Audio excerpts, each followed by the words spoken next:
Hello, all my recovery friends. Thank you for stopping by and saying hello. My name is Jason, and this is the Outstanding Life Show. Today we're talking about something that's really important, and it's actually touching on comfort zones.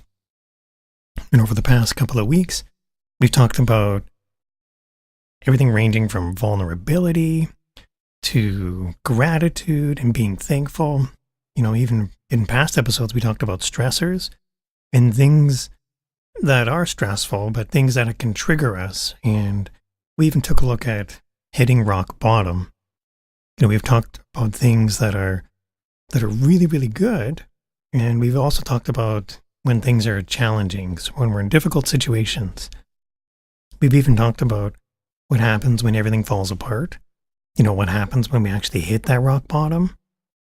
What are some of the things that we can do to help pick ourselves back up?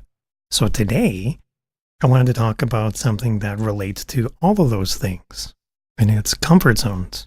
So there's a difference in comfort zones between someone who's in recovery compared to somebody who's not in recovery.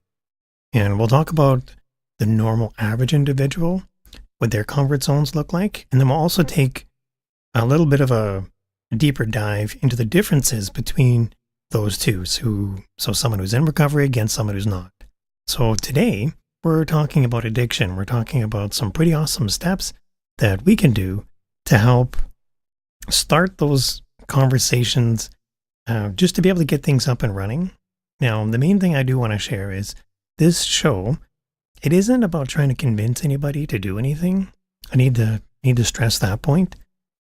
This show is a great way to segue into a conversation.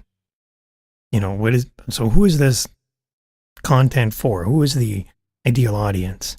So the ideal audience for me, it's somebody who's already made the decision that this is something that they want. They want a life without addiction. They want a life without alcohol. So this show is for you.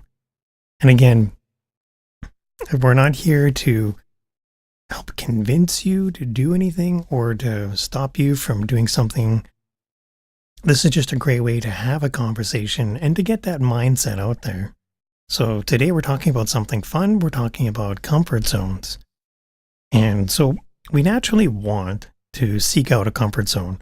We want to be in a comforting place. It's natural for us to want to be in that zone. I don't want to stay in my comfort zone all the time.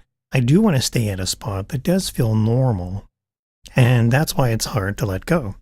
As humans, we create comfort. There's nothing wrong with being in our comfort zone unless we end up getting a little too comfortable. If we start holding back, if we're not willing to grow, if we're not willing to learn, you're not going to go and try new things. And it's okay to be comfortable, but it's not okay to be too comfortable, if you know what I mean. So if I challenge myself, if I'm taking risks slowly, then that will help me grow slowly. By inching my way outside of my original comfort zone, what was my original comfort zone is no longer. I grow to a new safe place. I expand my original comfort zone into something more. And without any risk, there is no reward. Wayne Gretzky would say, you miss all the shots you never take. I always looked up to Wayne Gretzky. So by embracing new challenges, it makes me more creative. It gives me the confidence to keep going. By challenging myself in a healthy way, it helps me see beyond limit. It pushes me to figure out a way. I begin to ask myself, how would I do this if I could do it? And then when I accomplish it, I have this sense of satisfaction where I'm going to be able to have the confidence to keep going. And there's 3 things I have to believe in order to live this outstanding life. And that's the name of the show, Outstanding Life. So number 1, comfort zones. They have to make me feel safe. Yes, we know that. But what they can do is they can also limit my potential. Now, I have to believe in the possibility, and it's important to stress this, that there is a better life out there for me to achieve. And if I never believe that there is a better life out there, I'm never going to want to go after it. And this is where number 2 comes in. So after I believe in the possibility, I have to believe that I'm actually going to go out there and get it. And that this outstanding life is worth it. And number 3, the third thing is I have to believe that I am worth it. That I deserve this outstanding life. And if I don't find any value, if I'm not finding any value in the journey, if I'm not finding value in the opportunity, I'm going to be giving up before I even begin. And then at that stage, I'm going to be settling for a life less than I deserve. And that's not what we're here to do. No one wants to settle. If I never believe in the possibility, I'm never going to want to take any chances. Because that's where I begin to settle into a life which doesn't really make me happy. I'm never really, truly going to ever be fulfilled if I don't take any chances. So then the only way I'm ever going to be able to become more than I am is by experiencing what's outside of me. And if I'm never pushing myself to being outside my comfort zone, I'll never be willing to entertain the idea to let things in. You know, as an addict, as someone that's in recovery, as someone who's an alcoholic, it's easy for me to want to keep numbing, to keep stuffing, to keep buffering. You know, in previous past episodes, we chat a little bit about what each of them are. But for numbing, I'm avoiding the situation by consuming alcohol, or by taking substances, or by avoiding conversations, or by stuffing my feelings, by going to the gym excessively. My friend Vanessa, she calls buffering when you're doing anything other than what you're supposed to be doing. As an addict, it's easy to keep doing those buffering things. You know, the main thing here is buffering is suffering. And suffering is not a blanket of comfort. And comfort, it shouldn't be holding me captive. And as an addict, as someone who's on the struggle, as someone who's in recovery, if I go through those motions of numbing, if I'm buffering and suffering, while it might be conditional, then it might be something that I'm used to doing out of habit. And those actions they're not supportive of this amazing life that I want. Because in that blanket of comfort, by not doing anything, by keeping the normal going, I'm actually holding myself captive with my own comfort zone by not pursuing a life that's outside of it, by only living in that moment. You know, it's okay to keep growing. It's okay to keep moving as long as I'm moving in the direction of progress. It's not about perfection, it's about progress. I don't have to be perfect. I just have to keep going. For me, that idea was actually huge. I really wasn't sure about starting this show, about getting everything up and running. I wasn't confident in how to get things organized. I wanted deep down for everything to be perfect. One of the courses I took was this Ask Method course. And one of the messages was, you don't have to be perfect. You just have to keep going. That resonated with me.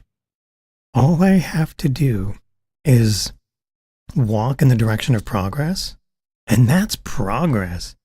Mind you, it's slow progress, but here I am a year later, and I've got this show up and running. I focus on doing the next right thing instead of focusing on everything I have to do. And if I really want this outstanding life, I need to replace my limiting beliefs with liberating truths. I have to be stronger than my fear. I have to believe that I'm worth it.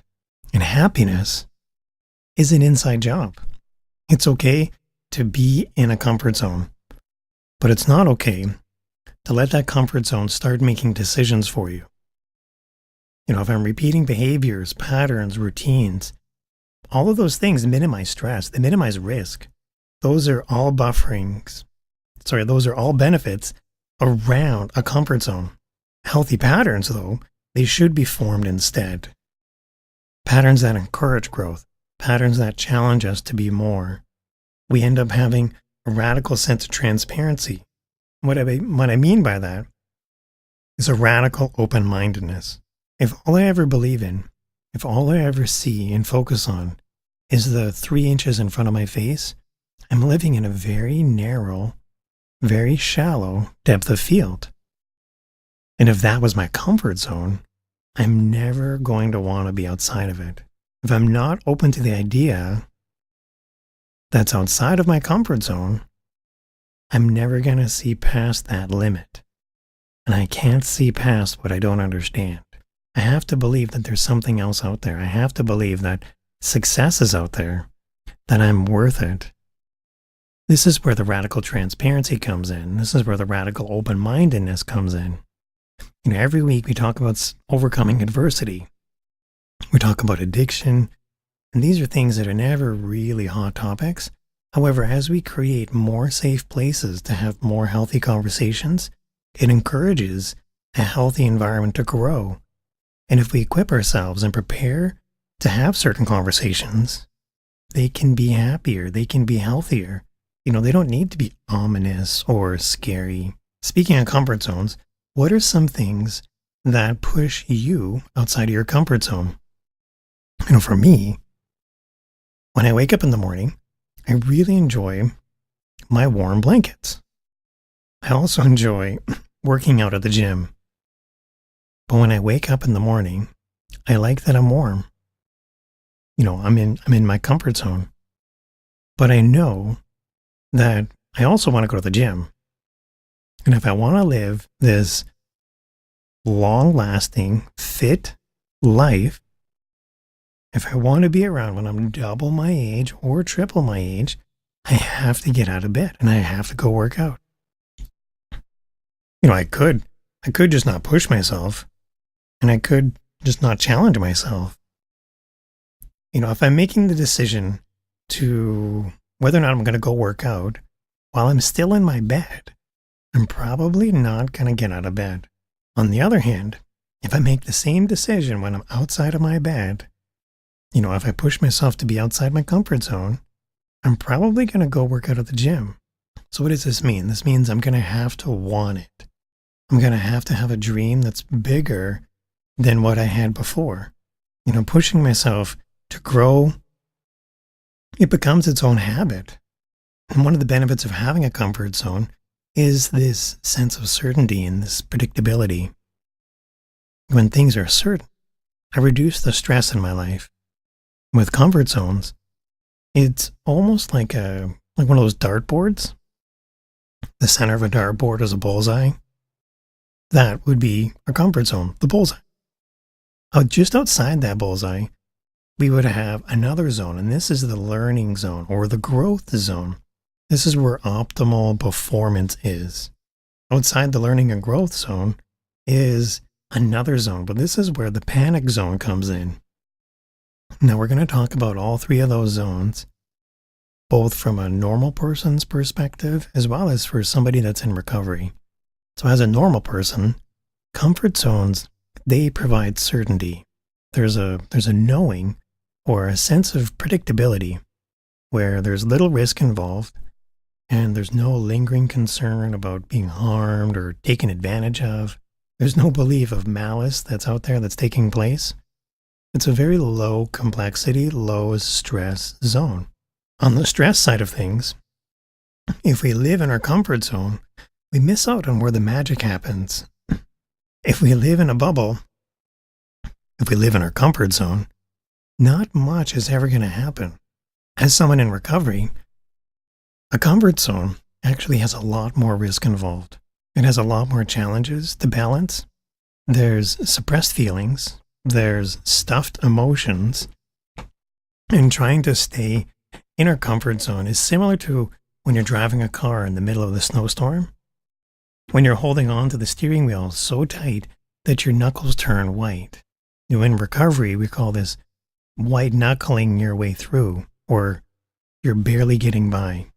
Sure, you're surviving, and you will arrive at your destination, but at what condition are you going to show up? At what cost is it going to take? Before recovery, I suppressed my feelings. I avoided responsibility. I was barely getting by. I lived in my regret. Nothing ever great came from isolating myself to a comfort zone. I like to believe that I'm the the captain of my own ship. I'm a sailor of my own seas. I'm in charge of the decisions I make, and I'm steering this ship. I'm the one that's in control of the outcome. Despite how crazy things might get, I can ensure that I have a solid foundation, and I can prepare myself by having a moral compass. I can't control what happens in life, but I can control how I show up, how I arrive. Navigating turbulent waters is hard because the idea of a comfort zone can enable me to stay the same, to stunt my growth. In recovery, we call this stinking thinking. If all I ever do is condition myself to live in a comfort zone, if left unchecked, this habit that's suppressing my feelings, or, if I'm using another analogy, the frog that's in the boiling water, at first the frog doesn't notice, but then as the temperature slowly rises, it believes that the water has always been this warm until eventually the water is boiling. By continually avoiding responsibility, by avoiding conversations, by barely getting by, I'm living in regret. And for the longest time, I believed, since getting by has always worked in the past, that it will continue to work in the future. I was this high-functioning alcoholic and addict. Regardless of whatever I told myself, whatever story I told myself, the water, in reality, was still getting warmer. At the time, I wasn't in recovery. I was just this high-functioning addict. You could have looked at me and assumed that everything was fine from the outside. You would see me as normal. But on the inside, I was empty and hollow.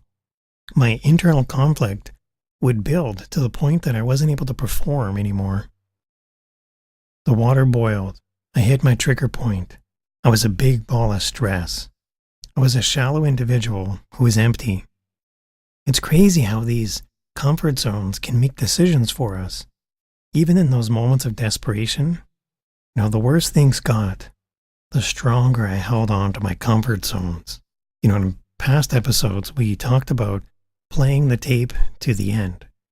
If I'm making the decision today to be safe, and if I'm avoiding growth, could this decision cause the opposite later on? To get this far, I've received a lot of help. This community has been pretty amazing. I've received a lot of feedback from people.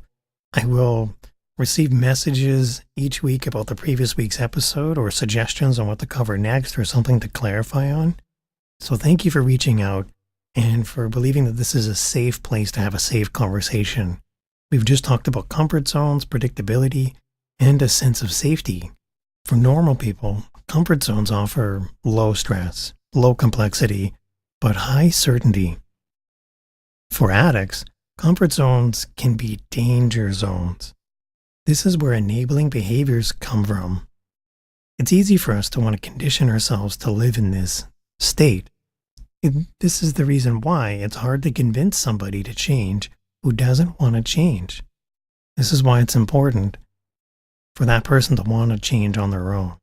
If we talk about the growth zone, this is the zone where learning takes place for normal people. This is where optimal performance comes from. This is where healthy conversations are born. This is, from a work perspective, this is where coaching conversations take place. With optimal performance, we're open to the idea where growth is possible. We're committed to that sense of achievement. The magic happens when we believe that it is possible and that we become willing and able to take action. This is where aspiration is born. As an addict, as an alcoholic, it took me a long time to believe that there was something greater than myself, that there was something greater than my suffering, something greater than my circumstances.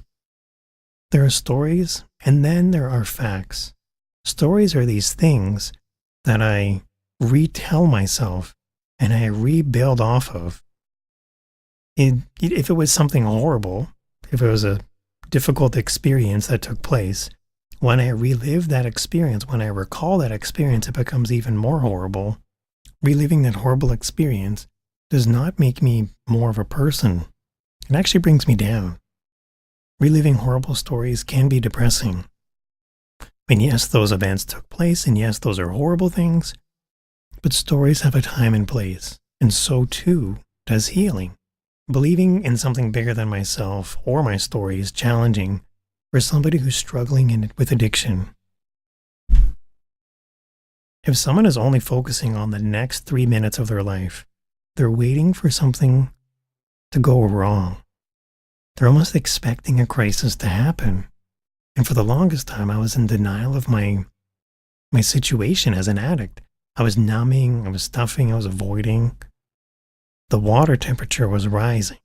If all I ever do is believe that there's nothing more outside of my comfort zone, outside of my circumstances, I'm never going to want to have the strength or the courage to want to push myself outside of my comfort zone.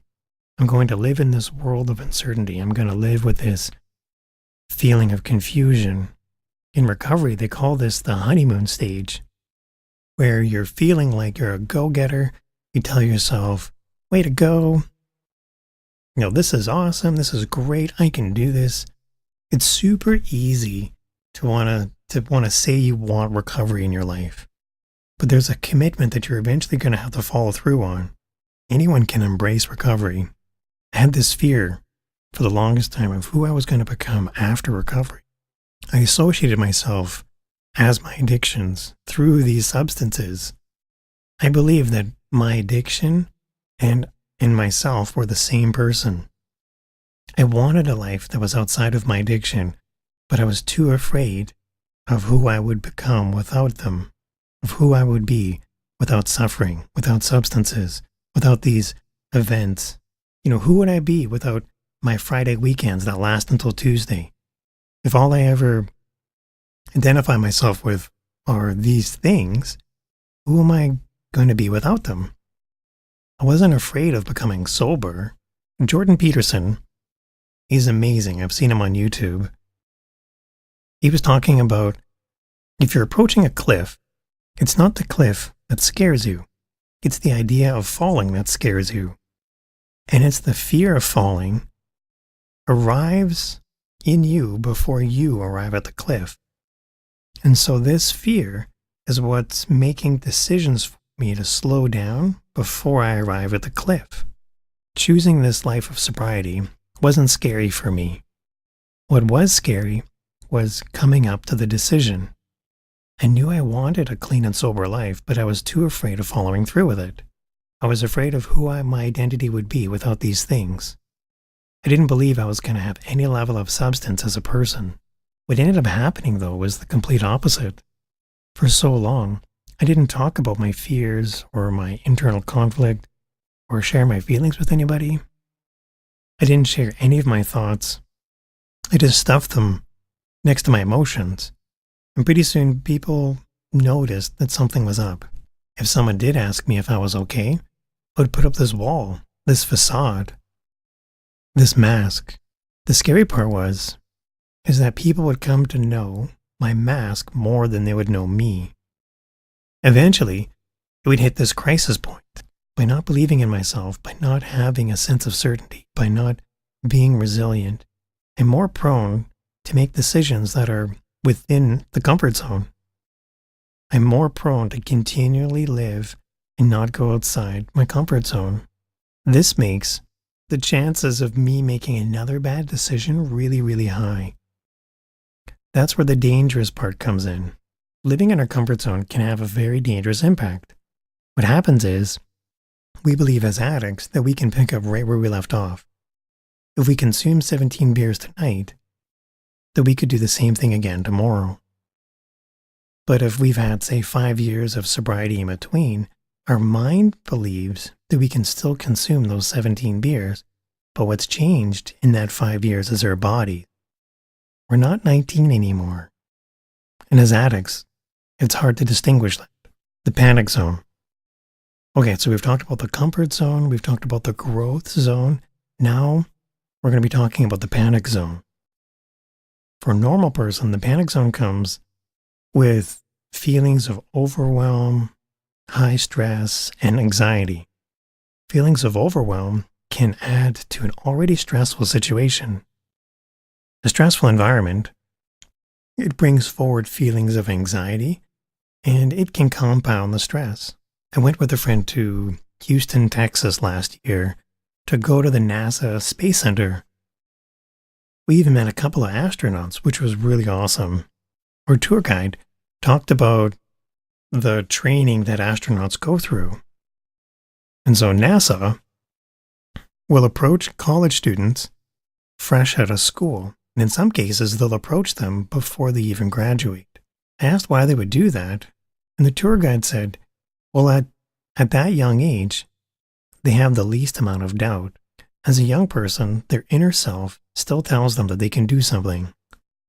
So NASA will give them, as new astronauts, seemingly impossible tasks to solve in a simulated high-stress environment. Then, when they solve that impossible task, NASA will give them another impossible task. And then when the astronauts solve that, NASA gives them another, and then another, and then another. NASA will throw scenarios at them until all they've done for the whole day is solve nothing but impossible tasks. Then they go home and come back the next day for another set of challenges. I asked why this was important, and the guide said, well, when they get up there in space, and something horrible actually happens, it's a real live, high-stress environment with a lot at risk.